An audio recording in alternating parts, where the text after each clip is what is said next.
বিসমিল্লাহিররহমানিররহিম। আসসালামু আলাইকুম। আজকে আমি একটা রেসিপি নিয়ে আসলাম, লাউ শাক। খুব কচি শাকটা আমি খুব করে ক্লিন করে নিচ্ছি।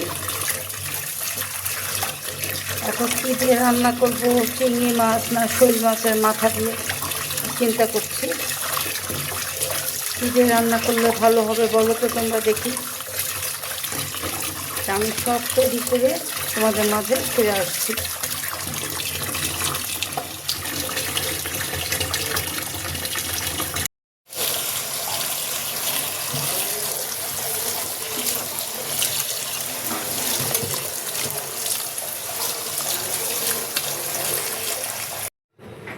আসসালামু আলাইকুম এভরিওয়ান ফ্রেন্ডস, কেমন আছো? আশা করি ভালো আছো। যাক, দোয়া করি ভালো থাকো। আমি ইনশাল্লাহ ভালো আছি, তোমাদের দোয়া করো ভালো থাকি, তোমরা যেন ভালো থাকো। আমার মেয়েটা খুব অসুস্থ, ওর হার্টের প্রবলেম। দোয়া করো ওর জন্য ভালো হয়ে যায় ইনশাল্লাহ, ডাক্তার রিপোর্টগুলির জন্য ভালো আসে। তোমাদের কাছে দোয়া আশা করি। এই যে আমি এখানে লাউ শাক নিয়েছি, সাথে আমি কিছু চিংড়ি মাছ নিয়েছি। এখানে হাফ টিস্পুন জিরের গুঁড়ো, হাফ টিস্পুন কোয়ার্টার টিস্পুন হলুদের গুঁড়ো নিয়েছি, 1 টেবিল চামচ রসুন পেস্ট নিয়েছি, 4টা মিডিয়াম সাইজের পেঁয়াজটা আমি দেশি পেঁয়াজটি ব্যবহার করি। কিছুটা কাঁচামরিচ চিড়ে নিয়েছি। লবণটা টেস্ট বুঝে দিব।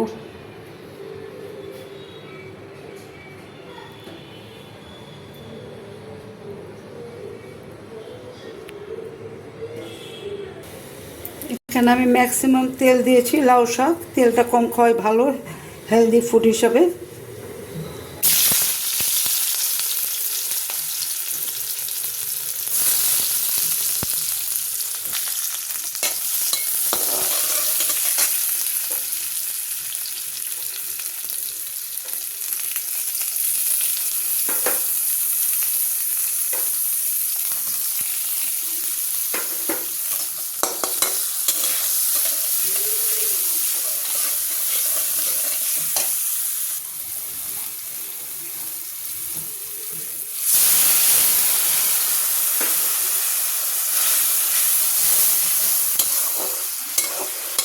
কিছুটা পানি দিয়ে দিলাম।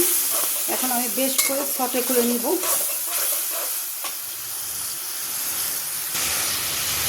আমার মশলাটা সটে হয়ে গেছে, আমি চিংড়ি মাছটা দিয়ে দিলাম। চিংড়ি মাছটা একটু সটে হয়ে গেলে শাকটা দিয়ে দেব।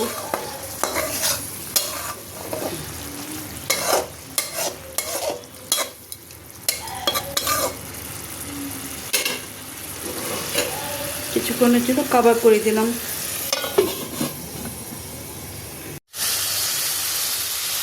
চিংড়ি মাছটা সটে হয়ে গেছে, এখন আমি শাকগুলো দিয়ে দিচ্ছি।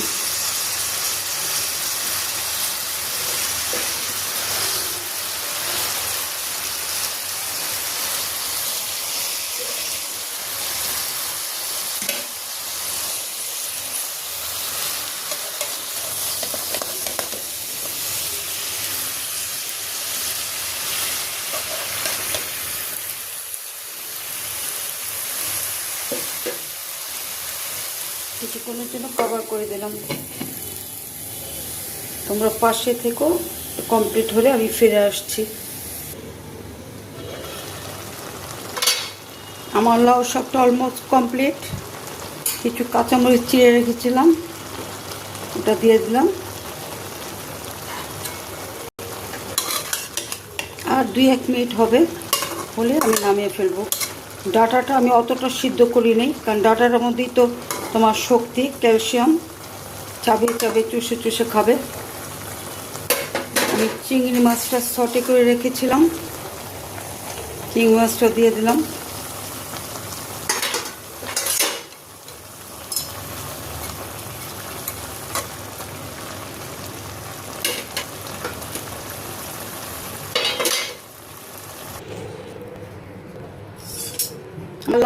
অলমোস্ট কমপ্লিট রান্না করে ফেলেছি। আমি দুপুরে লাঞ্চ করি নেই, এখন একটু আজকে দেরি হয়ে গেছে। এখন আমি গোসল করব, এশার নামাজ পড়ব, তারপরে একবারে ডিনার করে ফেলবো।